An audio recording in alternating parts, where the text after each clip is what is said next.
Welcome to my channel Pallavi digital arts. మినుగురు నమ్మకం. పచ్చటి అడవి, పక్షుల కుళ్ళు, చెట్ల మధ్య ఎగిరిపడే జంతువుల చిలిపితనంతో హర్షభరితంగా ఉండేది. ఆ అడవిలో ఏనుగులు, సింహాలు, నక్కలు, కుందేళ్లు, కోతులు, పాములు ఇలా చాలా జంతువులు ఉండేవి. వీటిలో మినుగురు పురుగు కూడా ఉండేది. మినుగురు చాలా చిన్నదైనా, నిఖార్సైన మంచి గుణాలు ఉన్నది. అది వెలిగే శక్తిని కలిగి ఉండేది.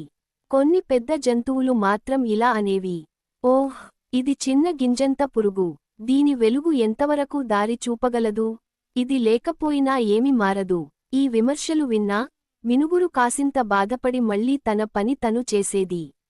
నేను వెలిగితే ఎవరికైనా ఉపయోగపడతాను, అదే నాకెంతో సంతోషం అని అనుకునేది. ఒకరోజు ఆకాశం మేఘాలతో కమ్ముకుంది.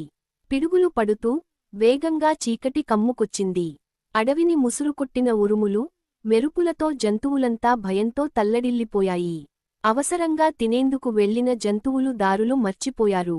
చెట్ల ఆకులు తడవడంతో మార్గాలు అస్పష్టంగా మారిపోయాయి. మామూలు కాంతి లేకుండా చీకటి నిండిపోయింది.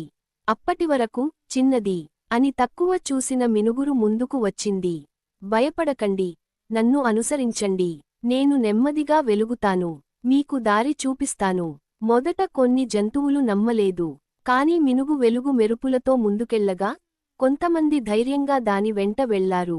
నిజంగానే మినుగురు తమ కాంతితో మార్గాన్ని చూపిస్తూ వారిని సురక్షితంగా వారి గుహలకు, చెట్ల కొమ్మలకు చేర్చింది. రాత్రంతా మినుగు తిరుగుతూ అడవిలో జంతువులందరికీ మార్గం చూపింది. అలానే ఎవరూ కోల్పోకుండా, ఎవరూ గాయపడకుండా అందరూ తమ ఇంటికే చేరారు. ఈసారి మాత్రం ఎవరూ మినుగురిని చిన్నగా చూడలేదు, సరికదా అభినందించి ఎంతగానో కొనియాడారు.